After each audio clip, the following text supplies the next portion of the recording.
Hello guys, gagawa tayo ulit ng pizza. Ayan, ito yung dough na ginawa ko. So, pwede na siyang gawin. So, ganito lang, ini-stretch ko lang po ito para madali siyang spread sa tray ba natin. So, ayan, pwede na rin siya. Ayan, malambot po yan guys. Ayan. Tingnan niya. Ito kasi yung mahirap mag-spread malambot. So, yung ginagawa ko guys ay manipis lang. Kasi ayaw niya yung mga amo ko yung makapal na dough. Makapal na ng base ng pizza. Gusto nila ay yung thin talaga siya. So, yan. I-spread lang po siya. Mahirap kasing mag-balance. May makapal, may manipis.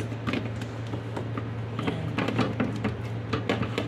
So, lagi ko na itong ginagawa, kaya madali na lang ito para sa akin. Yung pala guys, yung ginawa kong dough ay yung flour. Tapos yeast. Bali, 250 grams na yeast yung ginawa ko. Then, yung yeast ay na flour pala, 250 grams na flour. Tama ba yun? Yung yeast ay 2 teaspoon. Maliit na teaspoon. Tapos yung nilagyan ko ng sugar na 2 teaspoon din. Then, nilagyan ko ng tawag nito. Lagyan ko ng salt na 1 teaspoon. Yan. Para mabalance po yung lasa niya. Then, lagyan po natin ng i-mix natin yung warm water with mga 1 cup na water. Pero hindi naman mailalagay lahat. Kumbaga, tatansyahin lang kung tama na po yung wet, yung texture ng dough. 1 cup na water, warm water guys, na with 1 tablespoon na oil, cooking oil. So, yan. So, ang hirap po madali lang naman. And of course, hindi ito yung ginagawa ko guys para ko ng fork yung ating dough para ma-rest siya sa ilalim. Ayan. Yung paggawa ng dough ay madali lang din. I-rest mo lang siyang alsahin ng mga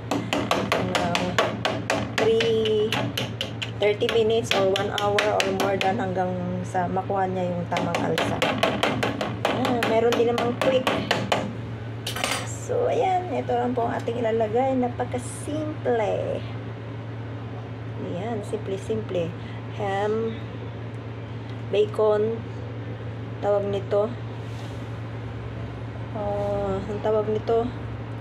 Crab stick. Then, yung canned foods.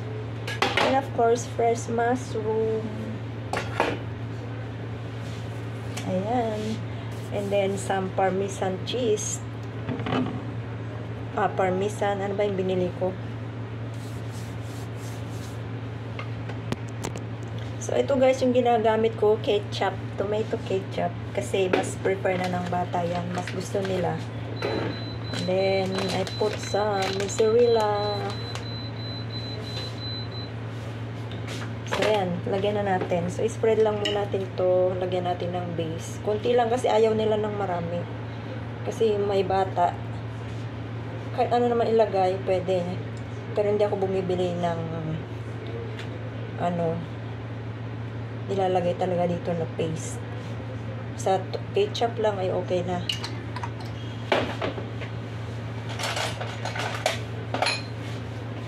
So, yan. Ganyan lang po. Kaunti lang po yan, guys. Ayaw nila ng marami.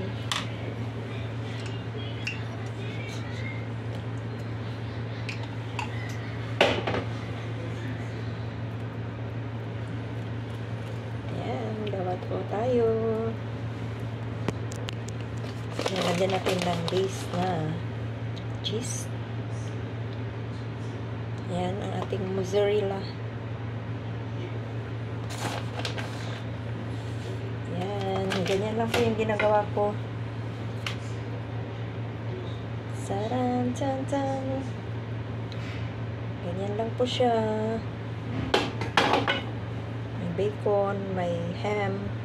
Simpleng-simple. Yung mga nagugustuhan lang ng bata. Ayan.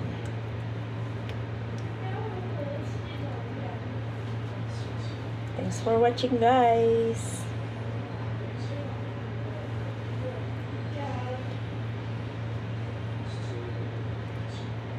Bye-bye. Ayan, meron din tayong mushroom. Lagyan natin ng mushroom. Ayan. Ang matagal nito yung maglagay. Ayan, kasi isa-isahin natin. Ayan. Bacon.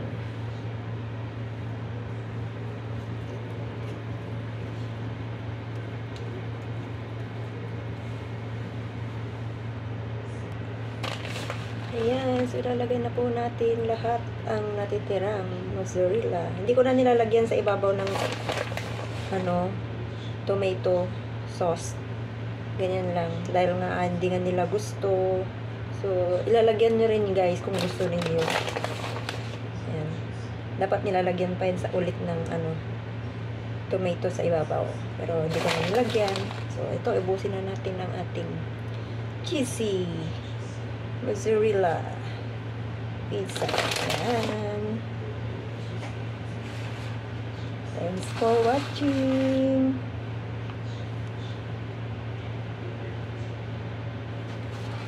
Ayan. Ang ating pizza. Bye-bye. Thanks for watching. Luluto na po natin.